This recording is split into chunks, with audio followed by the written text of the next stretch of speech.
Hey everyone, this is Baileywiki, and this is a little preamble to this video where we highlight for you another game system in Foundry. This one's big because many of you use it. It's Pathfinder. And at the end, we even design a custom 3D map directly from the latest Pathfinder 2e release. It's pretty epic. So jump ahead to see the timestamp if you're curious. And what's better is that 3D map is available for free for those who want it. It's coming out with the rest of our August 2023 release, which just landed today. There's a ton of content in there, and it's all system agnostic. So you D&D 5e people, Pathfinder, Warhammer, even Crucible GMs, you can scoop it up now. There's a link here and in the video description. With that, let's jump in. Hey everybody, it's Baileywiki, and I've got a cohort of people with me today. And we've got something really interesting, I think, to show some of you, whether you are using Pathfinder, Pathfinder 2e, whether you are using D&D. We covered the Crucible last time, which Crucible is a new game system from the makers of Foundry. It's super cool. Everybody was really excited about what it does. But there's other game systems out there, and one of the big ones that we've all heard of is Pathfinder. And so there's this rumor that Foundry is really the VTT of choice for Pathfinder. I say it's a rumor because I've heard this multiple times. You guys can corroborate if it's true. But I'm joined today by some of my team. So you all know Zephyr. Hey, Zephyr. Hello, hello. And you've also, our friend Swift, who's our 3D art director. Hey, Swift. Hello there. And we also have Tim from the Foundry team. And Tim, hey, Tim. Hi. And Tim goes by TMun also on Discord if you're ever looking for him. And Tim, we cajoled into telling us why is it that Pathfinder, the rumor is that Pathfinder's so well implemented in Foundry. I do not play Pathfinder, so I'm coming in cold by design. Swift, on the other hand, is a Pathfinder veteran and knows all about it on Foundry. So I'm going to come in with my oohs and ahs and be able to be educated here. But Tim, thanks for joining us. It's my pleasure. Yeah, so I am the volunteer project manager for the Pathfinder 2nd Edition project. It's a community project which I guess it was just over a year ago sort of became official. Paizo released its first sort of foray with a couple of bounties a couple of years ago, which was actually a surprise to all of the volunteers. And hilariously, we broke their release on day zero.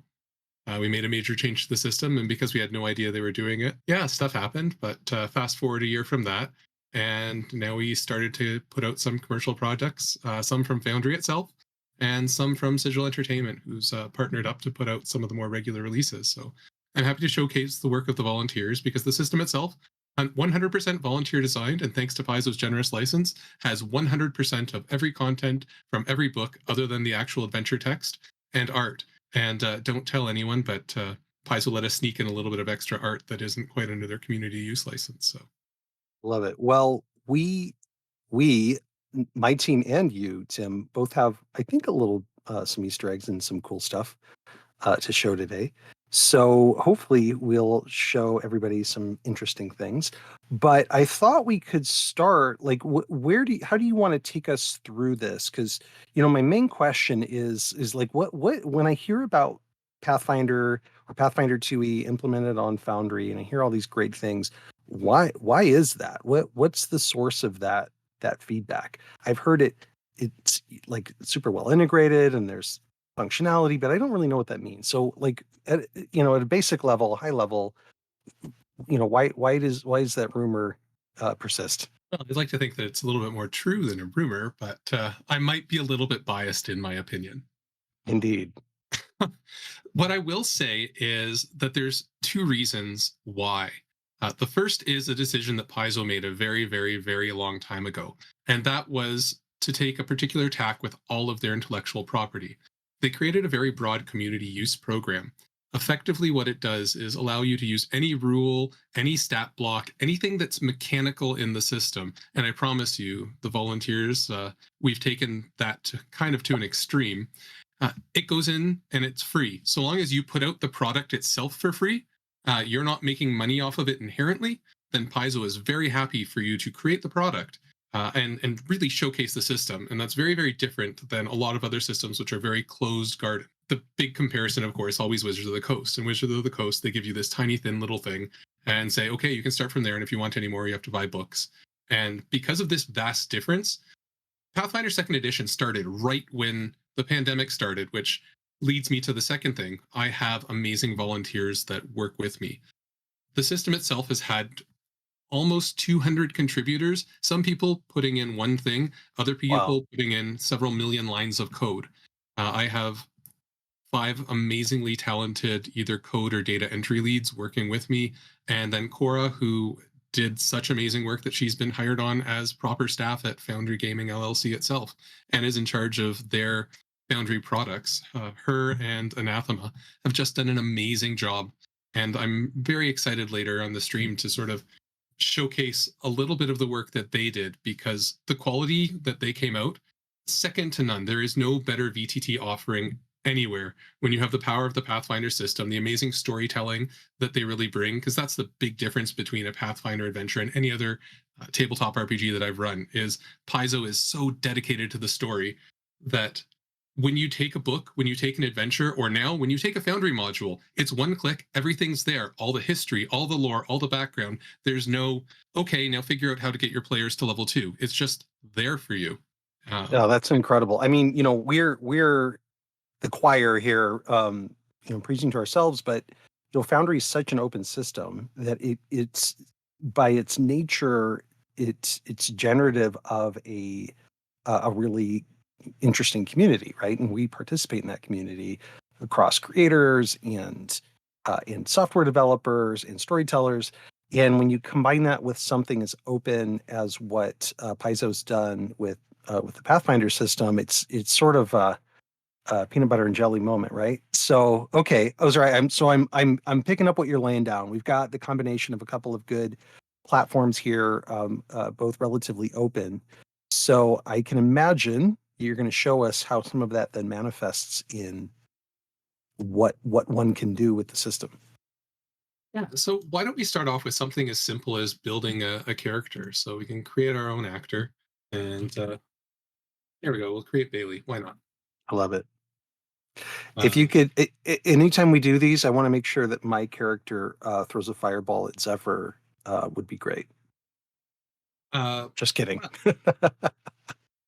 I don't know that I can quite do Zephyr, but I can do a Zephyr Hawk. How about that? I love it. Look at that. I'll have to zoom in, I guess. Zephyr Hawk's the little guy. There we go. Come on, you wouldn't throw a fireball at me. I'm just a little guy. Yeah. So this is just an example. One of the products that Foundry itself has made is an art pack for every single creature in bestiaries 1, 2, and 3. So the core bestiaries of the Pathfinder system. There wasn't art for every single one of these creatures until Foundry did this. Because if you buy the bestiary book, you get about 40% of the artwork. And if you buy the bestiary card packs, you get about 95% of the artwork. But some of the things didn't have art. And Foundry wanted to include art for everything, every variant. And then they did it. They made this token pack, and it is compatible with other systems. There are mapping files for several systems.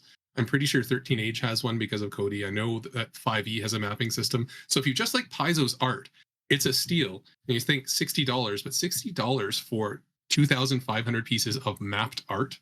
Wow. And again, because we can put in all the stat blocks are already in. It just puts the art on top. Amazing. It's just done for you. Yeah. Yeah, it's kind of incredible. So let's go back to building Bailey. So we've created our own little icons for all of the different types of characters. The only one that we sort of kept was the default human because it's a default human. So what would you say that you are? Oh gosh. Well, I think I want to go for the kobold. Good choice, one of my favorites. All right. What color of dragon would best represent you? So this Oh, is one of the first examples of things that the system just has built in. There's a lot of parts of being a kobold in the Pathfinder world that really map down to what color of dragon are you representative of. And the system itself says, okay, pick one. Amazing. I can see the promise already. I'll take Silver Dragon. That's an excellent choice. So there you go. You're a Silver Dragon Kobold. And let's see what types of kobolds we have. So one of the things that you can do with Paizo is you can mix and match. You can have yourself, you can be sort of half Aasimar, but the different types of kobolds. So Cavern, Dragon Scale, Spell Scale, Strong Jawed, Venom Tail, Cave Climber, Tunnel Flood. Let's go for spell scale. I don't know my Pathfinder stuff, so you guys tell me if I make a mistake here. Well, just click on it and you can see. So here's your ancestry. It's mapped to Kobold. It lets you know that you've got some draconic magic that's attacked you. That's part of you. So you can cast this one single arcane cantrip at will, which is kind of cool. It's a nice little extra thing. So free spell, but really you want to be a caster. So Indeed. Wizard, let's go for it. something that'll probably go away, but right now you can select your school. Universalist is probably a good one to start with. Sounds good. So as a Universalist, you get a free first level feat, and here's all of the possible ones that are options within the system. So the system looks for possible feats you can take based on your class, based on your level, and then it gives you the option to pick it up. This is everything I want in other game systems. This is great. Okay, great. Let's do Spellbook Prodigy. Then you have to pick your different arcane thesis. Okay. These are just different things that allow you to change things. The one you don't want to pick is improve familiar attunement because you didn't take familiar as your feat. So Fair enough. All right, I will take metamagical experimentation. which means that then you have to pick a metamagic spell. Okay. Feat. Reach, I assume, gives me more distance? Reach definitely does. Reach is a fun one in Pathfinder. You can take touch spells and cast them at 30 feet. I'm in. And then for your background, why don't we just make you a sewer dragon? One of the most emblematic. This is one of the most emblematic kobolds in the entire system. So there you go. So if we look at a sewer dragon, so you get the snare crafting feat, which when we go to feats, you'll see that you automatically already have that as part of the system. The system knows, the system assigns it to you. You can see what happens in the different tabs, it's the different abilities that you get, the lore that you get, and then the feats that you get. The system knows, it automatically assigns it all. So wow, for those who, especially this year with everything going on, those who have been diving into Pathfinder, I mean, this really does make it easy to jump in and start. Just start. This is great. There's wonderful building tools that are available for free. Again, partly because of the community use program. There's, I think, Path Builder and Hero Lab are the two most popular ones. And in that, you can build your character. There is an importer that people have made that sort of works. We don't always recommend using it. We feel bad for people trying to build importers because the system itself evolves so fast. Yeah, we can break them. Easily. We do on the order of between 1 and 300 commits to the repository a week. Wow. So for anyone who's coding, and that number has been consistent for the past 3 to 4 years. That's amazing. Gosh. It's quite insane.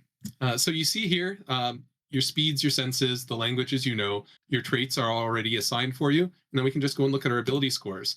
This is one of the things that Fry Guy made. He also made the amazing PDF to Foundry importer, which took any of the previous adventures that aren't currently published by Paizo, and sort of you give it the licensed PDF you get from Paizo. It will parse through it. It reads it based on the font in the PDF. That way it is completely compliant with the community use license because there's no copyrighted material. It's an insane amount of work to have created Pathfinder Society, and now its spiritual successor is Deedrill's importer, and it does a lot of the releases that aren't commercially released that have happened since Fry Guy sort of decided he'd had enough. But I mean, he did 25 books, I think. What a great soldier. Yeah, that's amazing. So here you have the ability to select your different boosts, or there's alternate rules. So there's the alternate boost mode. When you just get 2 flat boosts of your choice, you can ignore the ones that are part of the ancestry itself, or you can have a constitution flaw, locked in boost to dexterity and charisma, and you get to pick one more thing. Okay, let's go for what, intelligence, I guess? Okay, Spellcaster. That's gotta help me, right? that's what you'd love to think. uh, so then there's different flaw modes. Legacy flaw mode is kept for Pathfinder Society. It's for older ones for compatibility. But essentially, you can add additional flaws if you wanted extra challenge or if you want to portray a type of character. It's sort of open. Next, for the background, you get two boosts. One is free, you can pick from anything, but the first boost that you have to take needs to be dexterity or intelligence. Okay, all right, let's pick Dex. And then And your second one can be anything that you'd like. let's continue to boost my brain power then. Okay. And then you get 4 free boosts at first level. Okay, let's do Dex, Con, Intelligence, and Charisma. Since I've already got Wonderful. a boost there. So it seems like that's pretty good. Right. So there we go. We've got us built up. The save values have been calculated based on the class and the class you've picked. It sets whether it's trained or expert. All the modifiers are there. One of the handy things that you can do is level up. So we could always do something silly like start you at level 10. Great. You'll notice that your fortitude, reflex, as you level up, all of these things automatically Wow. change. They automatically upgrade. Going through the tabs, we see our actions. So any that you've earned. These are different features. If you don't remember what they do, you can click on them. It lets you know what happens. Right now, you only have an unarmored attack because you don't really have anything else. So why don't we get you a class kit for the wizard? So those just have some basic stuff that will automatically, well, generically be useful, we'll say. So you just take the class kit, you drop it in, and it'll give you a backpack, all the stuff that goes in, writing set, material component pouch for spellcasting, a staff. So here you see that there's your bulk. Of course, you can wear it as a backpack, and that'll reduce your bulk because everything in the backpack, the first 2 bulk worth, just ignore. You can collapse the backpack if you don't want to see what's inside. So it's nice for being able to look and see. Then, of course, you have a staff. Right now, we don't have it in hand, but you can draw it either one-handed, which takes an action. And so you do 1d4 damage, or if you've decided to change your grip and draw it as two-handed, it goes up to 1d8. The system knows it, and it figures it all out. Wow. Something new that players won't have seen yet, this will be in our next release, something that we've done for sort of readability for people with dyscalculia. In Pathfinder, you've got the multiple attack penalty, and as you try and strike multiple times in a round, because every round you get 3 actions. If you want to move 3 times, you can. If you want to cast a spell, it'll cost a certain number of actions, but you could just smack with your staff 3 times if you really wanted to. Each time you do an action with the attack trait, it drops down by a certain amount, first by 5 and then by 10. So we've also done the math now, and this is new because it used to say map 5, map 10, or in the case of an agile strike where it's a little bit easier, it would be map 4, map -8. So the math's all done now. Right. I've heard of this. Yeah. Love it. That's pretty cool. Well, it's one thing that Core has really been working on, both with Foundry and with the system, is we've started tagging everything with tags that'll be much more friendly to screen readers. Unfortunately, we're very heavily drag and drop based, menu select based. We're trying to learn. We're trying to be better because Paizo's big selling feature is the amount of inclusivity in it. One of the very first scenarios has an agender android in it, because why not? They're very open about, it's a fantasy world, explore every single aspect that you can. So it's there's nothing that's really particularly taboo other than being a horrible person. Great. Good. So one thing that we haven't automated really is spell casting. So you sort of have to add your own thing. So prepared casting, and we definitely want intelligence to be your casting, but there you go. So it automatically computes things. Like I said, you get a free cantrip as well. You get 5 cantrips for being wizards, so we can start you with 6, and then at first level, we'll give you 3 first level spell slots. If you ever want to see what you get, you can always go to your class, and everything that you need to know is all detailed in the class item. Ah, Everything you get at every level, how it all works. So it's all there. great. Although I guess I should be better and just give you two spell slots at first level. So then you can sort of go in and add the different spells that you want. If there's certain entries that you have that you don't want to see, you can always collapse them. So we do our best to sort of make it easy to do. We have built our own spell browser, so we can sort of look at arcane spells, and we want to look at first level ones. So we can filter so we only see first level spells. Love it. So Uh, good. yeah, we can make it so that we only look at common rarities. And then we can even filter by source if you only want to let a player get things from, say, the core rulebook. So that it reduces it down to a certain number of spells. The wizard can prepare however many they like. And we want actual spells and not cantrips. So yeah, there we go. Burning Hands, not quite Fireball. You don't get Fireball until third level, but Burning Hands, that'll get you a good start at showing Phoenix or showing Zephyr what's what. You're lucky, Zephyr, this time. Oh boy, at least I get a minor reprieve. Throw on some magic missiles, because why not? And you can reach out and touch someone you love with a Shocking Grasp. And I have the ranged whatever that term was. Does that mean I can hit Zephyr with a Shocking Grasp from range from 30 feet? Absolutely. Fantastic. Otherwise, why wouldn't you have it? Yes. So once you've got it prepared, because you could prepare Burning Hands twice. Again, if you want to re-prepare, you drag over top. And then you can just drop in all the spells that you want. Wow, easy. Something that I was struck by when I came from... So I started out playing Pathfinder on Roll20, and then when I moved to Foundry, I just went straight into Pathfinder. I never actually touched D&D until I started working for Baileywiki, and I was kind of struck by just how much harder it was to do anything in 5e, especially without any third-party modules added in.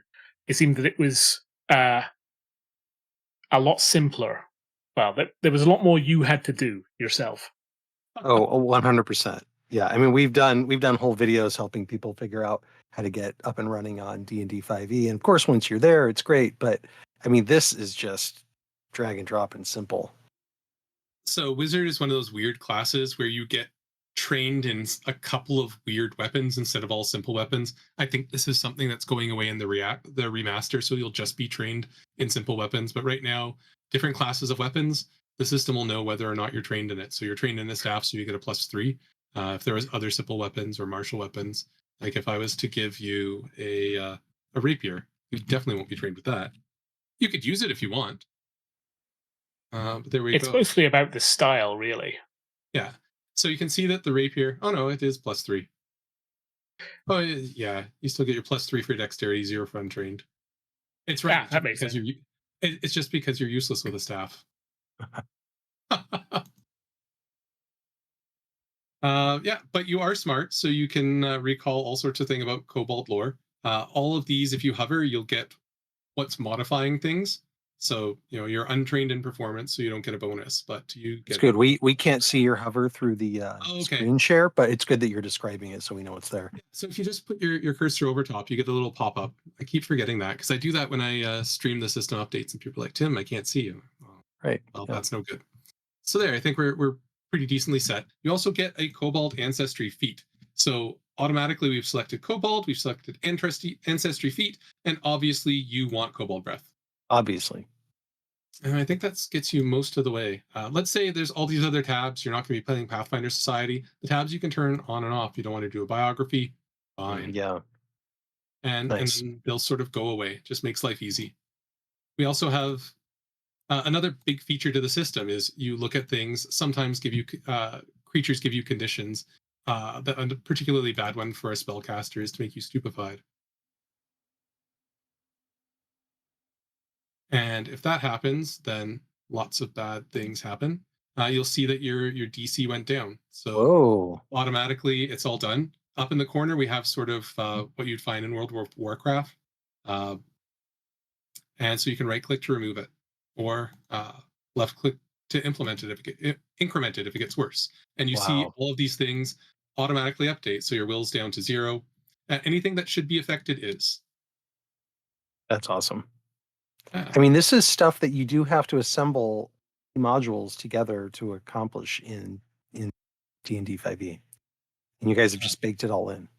Yeah. So one of the big things as a volunteer group we decided was that we don't want to ever be dependent on modules. So people will ask for things like, hey, can this be built in? And our answer is not until Core Foundry does it first. So it's one reason why I'm really excited that Event Triggers ended up winning V12. Oh, yes. There's lots of players who are like, oh, that's not going to have any real benefit for me. And there's lots of GMs who say the same thing. I don't really want it. However, it's really there for the system developers because now we can do things. We could subclass walls, and then we can make it so that if you step in certain places, hey, that's a trap, and it does this response. And that can all just be built into the system now, whereas before it couldn't.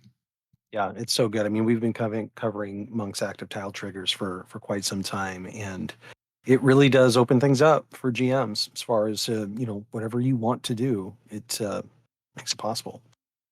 So why don't we take Zephyr here?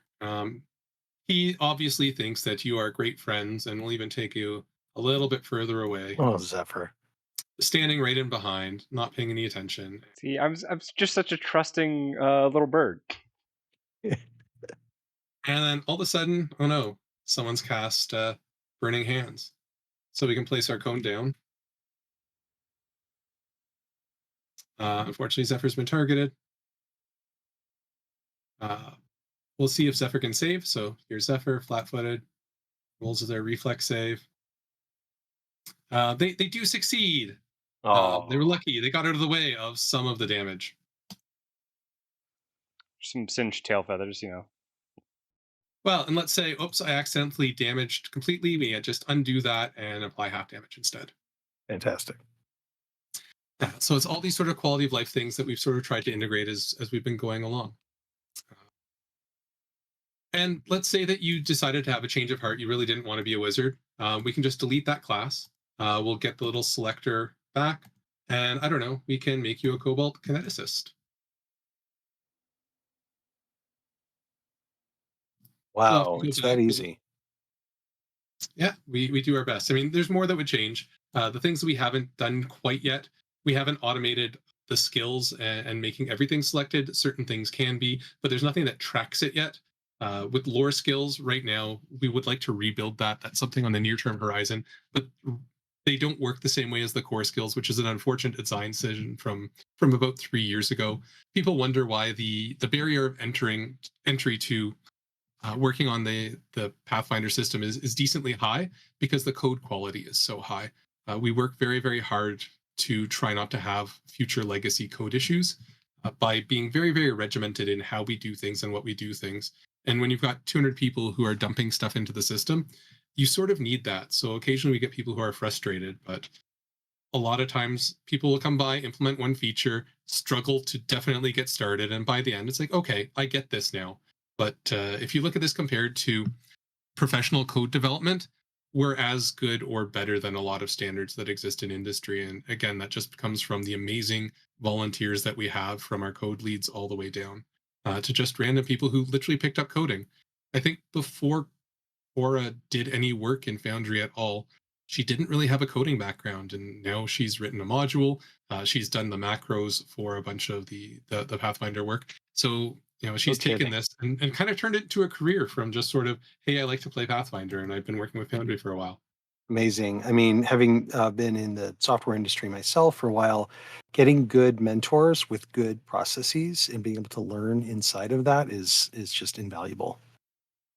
Well, I can't promise that we're not sarcastic a lot of the time. And the one thing that I'll say is, if anybody has any hint of abuse towards any of the coders or doesn't respect the fact that all of this is done for free, they get an earful from me, because honestly, I'm not one of the people who can code. My real claim to fame is I did a lot of data entry, and now they really don't even let me touch that, because it's just better for everyone if we let some of the people who've really gone and specialized on it. That's great. It's just an amazing group of people to work with. Fantastic. Okay, well, that was really interesting, right? So just the building process, you guys have done a lot inside of that to make it super accessible and super easy. What else is I mean, that's in and of itself pretty astounding. Anything else with Pathfinder as it's implemented in Foundry that we should know about? One of our big claims to fame. So people are very much like the active effects. We sort of, I won't say we got there first. We definitely developed our rule element system a little bit before that. And we really don't use active effects because it was never designed for what we've been doing. but pretty much everything in here, like we could make this a magical writing set.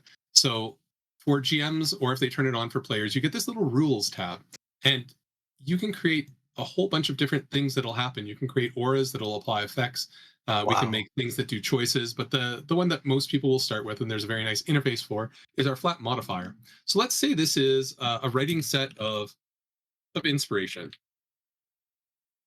So we can create our new rule element on it, and let's say that it is going to, I don't know,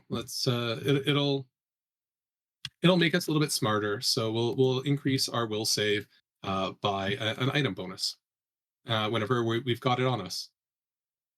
So by putting that rule on, we should get a +1 to our will. Or what society? Because now when I go to here, oh, there we go. Yeah, Hey, there we go. This is the writing set of inspiration now. fascinating. So you can do that with any modifier. It really enables people to homebrew things or items. If you don't like Paizo's items, but you still want to use the rule set and you still want to use how things work, it's very, very flexible. It's been a great boon for a lot of third party as well.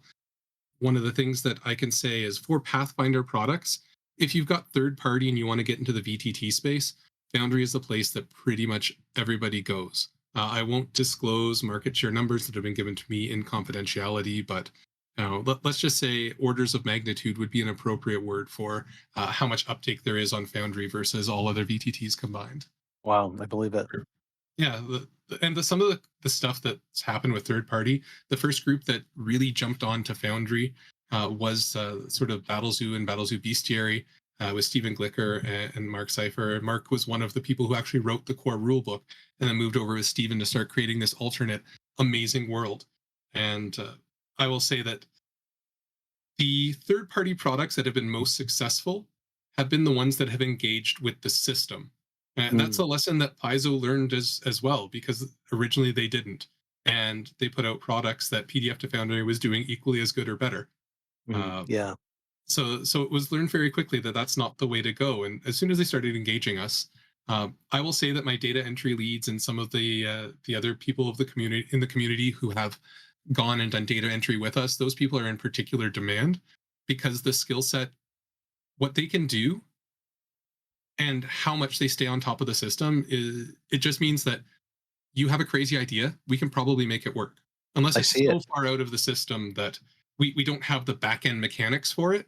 Yeah. But we keep adding rule elements, we keep adding flexibility. And even if you're just someone who wants to add extra traits to the system, in our system configuration, you can add all sorts of homebrew elements. You want to make new languages, you can throw it in. You want whole new spell traits, magic schools, creature traits, you put it in, and then whatever you write here, so long as you, in the rule element, put HB for homebrew underscore, and then whatever it is in slug format, all the rule elements will just work with your homemade things. Incredible. So it means that it's very third party happy. Wow. That's great. So yeah, I mean, third parties who want to develop content, but they want it to be their own custom stuff that takes advantage of the system and has all this automation in it. I mean, this is great. Yeah. Okay. Amazing. Then of course there's the really great first party products. And I guess I've sort of taken my time. I'd love to lead in and show off some of what's been done. Great segue. So let's have Bailey out here a little. And so with both the Hero reading module and with the Pathfinder module, they do drop in different macros that can be used. This is the hard part. There's no real way. It can't drop it on your macro bar for you. So if you don't know it's there, people get confused until they find it for the very first time. So anybody who goes and buys some of the products that have built-in macros, just go and look for it in the macro directory. But yeah, why don't we start a hero reading? So we need to add our actor. So we'll add in Bailey. And there we go. And we choose the suit. Kobolds, let's start with a hammer. That's good. So we can begin our reading. Which card would you like? Pick one of the 9. Right middle. Right middle. There we go. Oh, there we go. The Forge. Yes. So why don't we look at the spread? And so it goes through and you can sort of do your whole reading. So you can go and click on them one by one to read it what it is. You'll see partial matches when they come up. Oh, there we go. True match, your actual subject card. What do I Oh, win? and then the opposite match. Wow. Good reading. Misaligned, partial, true match, and your actual card came up. What a good spread. There is a whole way to do a reading. I'm not going to go through a proper hero reading by Paizo's rules, but this would be a really interesting one as a GM to go, because you can go and flip it over. I ran this when I did Abomination Vaults. I had a character doing hero reading, and I had to do this all manually.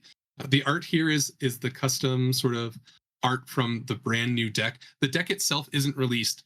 The actual hero cards were released for Foundry before they were released for sale by Paizo because of a production thing. So that's the kind of relationship that Paizo and Foundry itself have built. That they know this is a valuable place to come out. There were people who were jealous. They're like, I want my physical hero deck so I can do the readings. Look at this gorgeous Foundry Wow. module. I'll bet. Gosh, it's great. So there's that, and then we can go to what this came out as a test for PaizoCon. They created two of the scenarios, 413 and 414 from the Pathfinder Society organized play. I'm a particular fan of organized play. The reason that the organized play tab even exists on here is because I wanted something for Pathfinder Society to be able to integrate some of the specific rules, which then they immediately stopped using, keep track of certain things for Society play, because I found this such a useful tool for me. And, now being the project manager, I'm allowed to have one eccentricity, right? Love it. But You've earned it. yeah, well, I'm a 5 glyph GM for Pathfinder Society play, so it's based on how many games you've run, which means I've run over 150 Society organized play games for people, and I've done every single one of them using Foundry. Wow. So I have the claim to fame that I was the very first GM to earn 5 glyphs using solely Foundry. I can't guarantee that, but I'm pretty sure that Wow. that's a thing.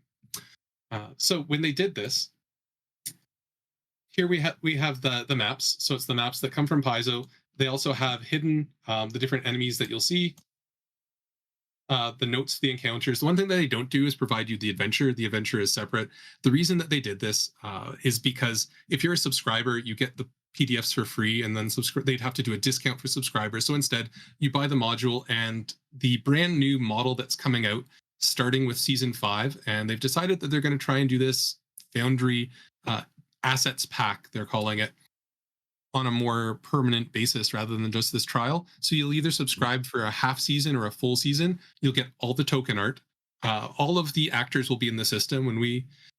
When somebody makes a commercial product, the system itself takes on the maintenance of the actors, because otherwise, if we change the system, that's not fair to a commercial partner. Yep. And because all of the content itself is under the community use license, which technically we don't quite fall under anymore. Foundry's brought the system under its umbrella to give Paizo the assurance that if all the developers decided to go away, that they're not taking the system with them. Yeah. Mm-hmm. So that's why, if you look, our database lives on a Foundry server, but we are entirely separate from Foundry. We're not even part of that agreement. We've just agreed to do that. So we maintain the actors, we maintain the data, which means that when the system pulls it in, you'll get the most up to date. Then it'll slap the art on top, and you're pretty much ready to go.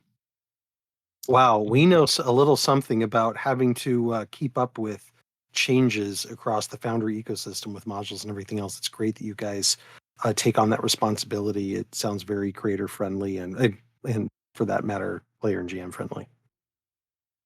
And the one really, really big boon with this is, in organized play, you can play with people within a 4-level bracket from 2 players up to 6 players. You do have to change up the scenario as you do it. You have to add more enemies or more difficult enemies. There's a macro now that's built in, and you select, right now it's on the easiest mode, you turn it up to the hard mode. Look, there's more enemies placed. They're given elite templates. Wow. So in Foundry, if you want to make a creature harder, one of the rules is make them elite or weak. You click the elite button, all the numbers just bump up and you're good to go. Incredible. And so it's there, it's ready, and it just means that now there's a lot of things that are one click and you can go. I think this is just an amazing thing for the system in general.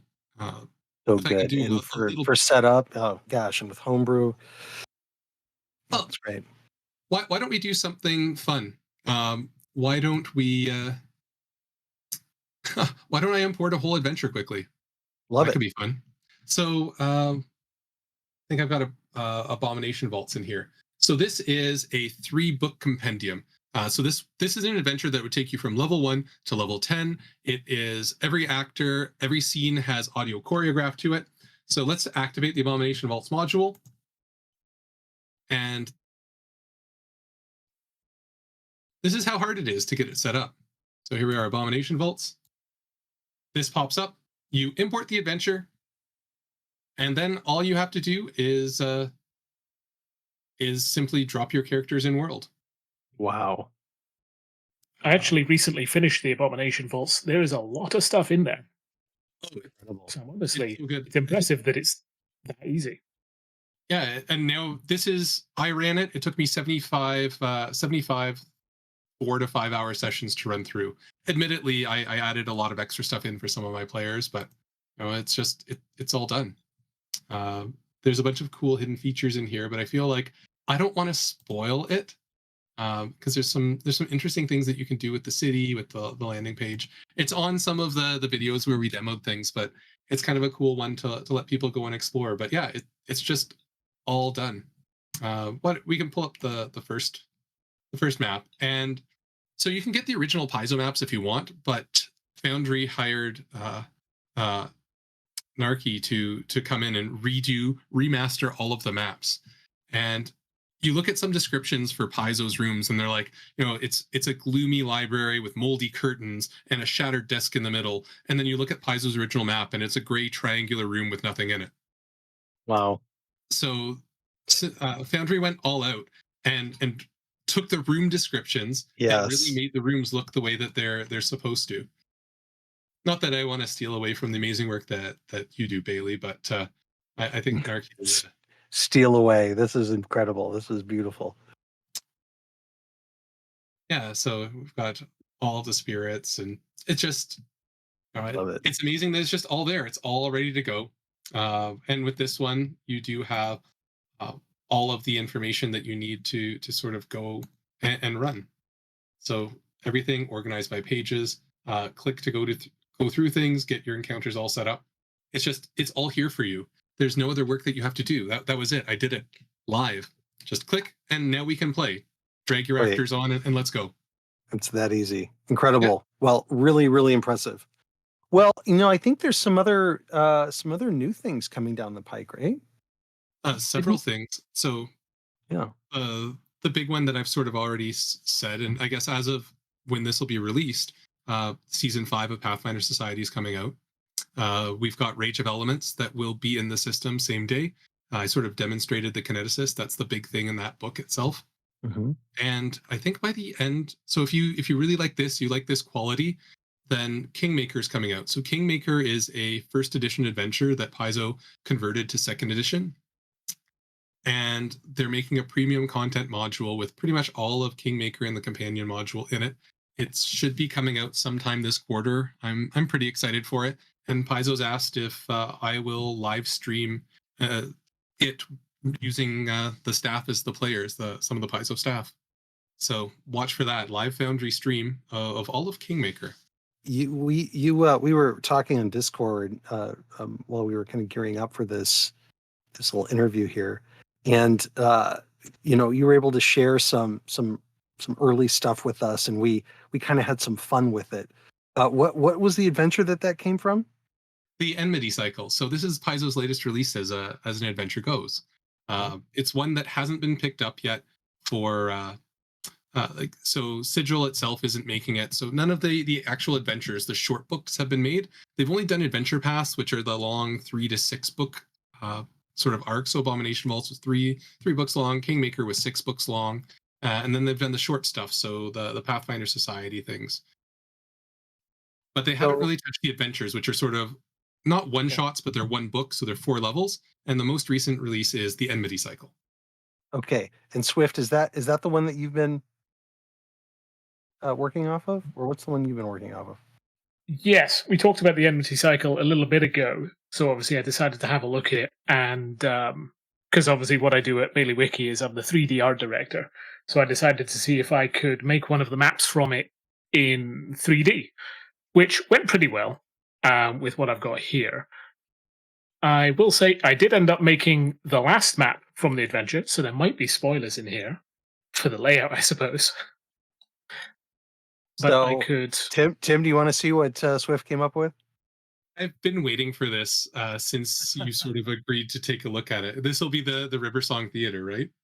Yes, It will that's be right. the Riversong Theatre. Yes.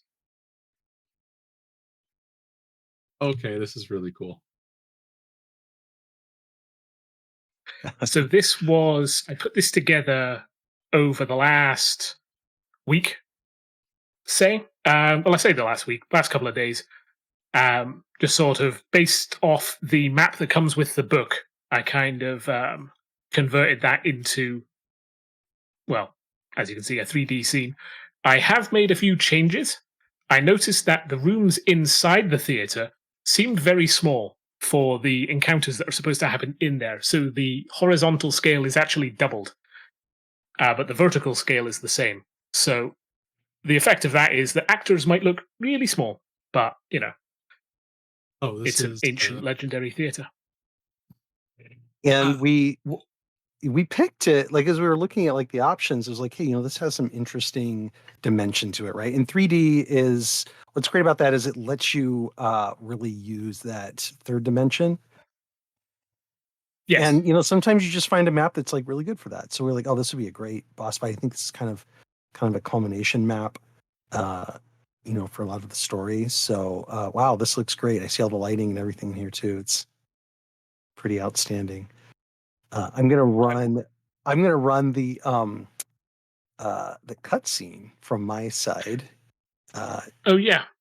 Will that put us in the cutscene as well, or should I run it? I can. Yeah, I can have you guys watch. Okay, so I'm gonna run the cutscene for everybody. I think this should run it for all of you. You tell me if that's the case. oh yeah, Yes. that's Seems to have gone through. So these cutscenes are made in 3D Canvas using a really simple UI that Ripper has put together, where you just define points where a camera stops, and then you let it go from place to place to place along the route. Wow, look at So that. setting that up took a couple of minutes. Yeah, this was a really rough cutscene. I didn't pay attention to timing or anything, but that was cool. Like I just saw the interior of this map all lit up and in 3 dimensions, and I'm pretty excited about this. This is great. You can put players up in the scaffolding, and I can see you've taken advantage of some of that verticality in the back rooms there too. So that's fun. And it's interesting because this whole map is just made with models that are interchangeable. So all the pieces that make this map what it is can be taken apart. And, like, for example, that seating area is actually can become what? Did you have plans for that? It is a piece. Yeah, I had some ideas for this seating area. Like if I make a copy up here in the sky just to kind of show you, I can rotate it while copying it and move it over. And we've got, for example, make an arena seating kind of around a central point sort of thing. So whenever I'm making assets like this, I like to kind of try and make sure that they have more than one use. Like in this case here, these seats are a part of this map, but you could use them in any number of situations that you need, this kind of amphitheater style seating. Very cool. Well, I want to play this map now. Now I want to play Pathfinder. Pretty much set up. I even went through and so there's a few monsters in this scene that are from the Pathfinder compendiums, and currently I only have the 5e compendiums of monsters. So instead of the what's the type of sphinx that we have here at the entrance? Instead of the Hiraku sphinxes, I've probably said that wrong. We just have normal gynosphinxes, for example, that sort of thing. But set it up with tokens, give some of them, like these ghosts over here, a spooky aura. Used clockwork titans for these clockwork dancers, for instance. So we have a huge compendium of 3D models already existing. To That's just kind great. of plug and play, So just like a by normal the time Foundry people adventure. watch this, this should be something that we're trying to publish this out to folks who want to use it, who are playing Pathfinder, or you just want to play anything. It's sort of system generic. You do need 3D canvas to be able to do that, in Foundry, of course. But this is really fun. I love the idea of taking some of this really, really cool content that's being done out there and putting our little spin on, what would that be like if it was in 3D? So great. This was really awesome work, Swift. Thanks very much. Exciting. Okay, well, what do you think? Tim, anything else that you want to convey before, and I do have a question about before we end. You can say this now or whenever we get to the end, but I want to know, how does your team work? Are you guys compensated in some way? I think you actually work based on something that's not direct compensation, right? So no, we get no true compensation at all. Like that's part of the deal when you work with the community use program, that we can't get compensated in sort of a like a monetary way, because then it would sort of violate the spirit. Uh, that being said, we set up the charter of the system, so the only person who can't do it without get compensated without approval by working on side projects is myself as the project manager. Because in the end, my only real role is if there's a difference of opinion between either the code or the data entry leads on how something is supposed to be done, I'm the arbiter, and that's how it's written. So because I have that power, it's not fair for me to work on commercial projects, because I could then do it in my own best interest. And we've left it in so that if all the leads in an anonymous vote agree that it's okay, then it is okay. Because that still leaves the ability for someone in future to say, I do want to work on commercial projects. It's just everyone has to approve of it and understand it up front. But you always sort of protect yourself for what if it isn't me in the position anymore. Other than that, a lot of the code leads, they do this as their hobby, and several of them have in their actual work contracts, because they work as coders, that they can't work outside on commercial software. So a couple of our very talented ones, Shark, who's probably the premier coder that we have right now, not to speak ill of anybody else, but just the amount that he puts in and just the weird things he comes up with and does, or the occasional random requests I give him that he's like, yeah, okay, I'll do that thing. Amazingly talented, absolutely no compensation in any way. We've got a couple of other people who work in various industries as coding, that because it doesn't compete with that industry, they can. So we've got some people on the art and design side. We've got one person who we have an actual UX designer who's volunteering to work with us and says, hey, maybe you should look at this. Otherwise, on the data entry side, it is very much a random grab bag. Like Takale, one of the Ians, he's finishing off his PhD in physics. So incredible. It really is a labor of love and community generated, and just such a great example of the community members coming together and just building a pretty impressive system. So I can see why Foundry is kind of the place you go for Pathfinder now. I mean, it's kind of everything I want as a GM. We're very appreciative of the people who look out and at least offer to those who work on the system first if there's commercial opportunities, because again, Takale's a grad student. Having been one myself, you don't make a lot of money, so he's doing pretty decently on the side, being able to just do something that he loves. And because of his expertise, high quality product, high maintained product, all coming out. And then you've got authors for Paizo who they do private work on the side.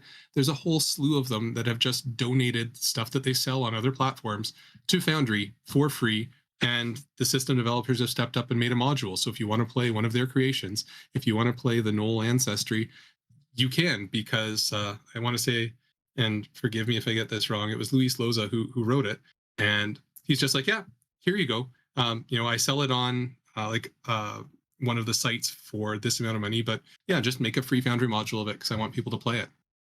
Incredible. Love it. Well, Tim, this was a great walkthrough. Thanks for making the time. I know we're all on different time zones here, but this was really, really cool. Really good for me. It makes me want to play Pathfinder on Foundry. Anything else that you want to leave us with, or the rest of my team, anything you guys want to ask? Well, I will definitely plug the one sort of way that we appreciate. Well, I won't call it compensation for our work on the system, but when we started, we decided for a team of volunteers, money makes things hard. But when the pandemic hit, we wanted to do something to sort of help. And the first thing that we started with was donations to food banks in the name of the system. And that's just because we knew at the start of the pandemic, if you had any spare income, people were getting hit hard. And if you give a food bank money, it does amazing things. Towards the end of the pandemic, we started moving more into the space of animal rescues because a lot of people got pets. And then when the pandemic was over, found that they couldn't handle it as part of their life. And we all found that kind of heartbreaking. In Oh, the end, wow. for the past couple of years, though, Paizo itself had a super team for Extra Life. And so we wanted to show really a stronger bond with Paizo, who's been just this great sort of producer that's enabled us for this. And so we signed up with their team and then tried to become one of their loudest cheerleaders. Last year, our Extra Life team, thanks in part to a bunch of Foundry staff members who came on live streams, some live streams that we ran for different conventions with some of the Paizo staff, uh, attracted a lot of people, and we raised 10,000 US dollars for Wow. children's hospitals in Canada and the US. So, um, you Oh know, my That's gosh. pretty it rad. just shows you how amazing a community that we have, and really that Foundry and Atropos have built. You get all of these people making modules, and the charity that we've been fortunate to enable. Uh, it's been amazing, and Paizo itself has been a great partner. I mean, I will say that the road to making the Pathfinder system was fraught with a lot of difficulty, but there was definitely Sure. one employee who just showed an exceptional amount of leadership and foresight, and really there was a lot of we'll say foot dragging, to put it politely, because it was a risk. Paizo's a book publisher. VTT space is something that they sort of licensed away, and the licensing side of the house had huge hesitations. And it took until the start of this year and the controversy sort of with Wizards of the Coast, and Paizo coming out as a forefront market leader, and then finally having enough, I suppose, financial data to look back and see what a boon Foundry has actually been. And they went from sort of softly accusing us of kind of being pirates, to being a revenue generator that we don't see anything. We volunteer our time, Yeah. and they've been good enough now. Uh, we do sometimes get advanced copies of some of the material so that it can be ready day one. Before, I want to say this January, the way that we got things out day of release is there's those of us who purchase subscriptions, and we were doing this privately, and you get a copy of the PDF when things release. And so 3 days before this hits the street, we'd get a copy and then work nights to try and get it all Wow. in. So Paizo's definitely helped make our life a lot easier, and it's turned over the past year thanks to, in particular, I'll name him, Andrew White. Um, he's just on top of trying to keep the Paizo website working, which is his actual day job, managed all of the VTT items in Foundry, all of the promotion for it, um, all of the hard work, all of the internal fighting in Paizo to make sure that people inside the company itself really look at Foundry and see the opportunity. And I think it's really paying off for the whole enterprise of Paizo. And I'm glad to see continued investment. So That's I have an great. I amazing mean, community, amazing yeah. partners. What more could you ask out of a hobby, right? I know, right? I mean, you guys have made it so good, right? The experience is so good that if you're Paizo or you're even affiliated or you're employee there and you look at what we're all just trying to enable storytellers, right? And to get all the technology out of the way and just enable some really great storytelling around the Paizo content. I mean, it's first class. So great job. Love what you guys are doing. Can't believe how much effort you're putting into this, and for no compensation and everything else. So really, just really, hats off to everyone on the team. Well, with that, Tim, thanks for walking us through this. This was super eye-opening. And hope for those who aren't familiar with Pathfinder on Foundry, that this motivates you to install the game system and check it out. But really great job. And thanks again, Tim, for joining us. It was my absolute pleasure. And it was a privilege to be able to come and speak of all the good work. And uh, that map that you made, my God, I've never thought that I'd want to run VTT with 3D. I've been very happy with the immersive over the top. I always thought 3D would take away, but I'm almost sitting here drooling. It's amazing. Oh yeah. We're big believers in 3D should coexist with 2D, and Foundry is great because it allows that. You know, you don't have to pick, I have to do all my whole VTT on 3D, and then like all the 3D stuff has all of the Foundry magic already working with it. So it's a great platform for us to play around with and do cool stuff like that. I'm glad you liked it, and I'm looking forward to what others do with the Pathfinder system. And definitely follow us along. Subscribe to the channel if you guys already don't. And we've got more interviews with some creators and just some really bright spots in the Foundry community coming up over the next couple of months. And in the meantime, thanks Tim for joining us and the rest of my team, Swift and Zephyr. And we'll see you guys at the next one. See you later on. Thanks, everybody. Thanks again.